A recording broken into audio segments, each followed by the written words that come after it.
জীবনের প্রথম করলা ভাজি করতেছি। আশা করি ভালোই হবে।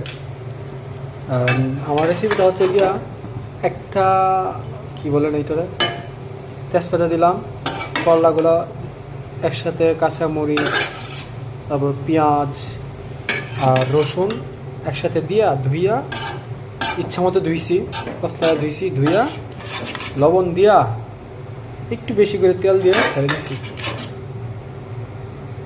কেমন হয় আল্লাহ জানে, খাওয়ার পরে বোঝা যাইব লবণ কি বেশি হয়েছে বা কম হয়েছে।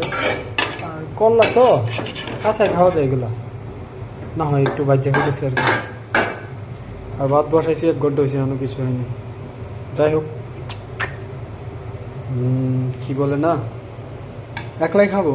আর ডিম আনছিলাম, ভাবছিলাম শেষ, পরে দেখি না কয়েকটা আছে। এই হচ্ছে সংসার, ছোট্ট মত সংসার। টমেটো মনে হয় আজকে 1 সপ্তাহ হয়ে গেছে, হাফ কেজি আনছিলাম। এইভাবেই চলতেছে।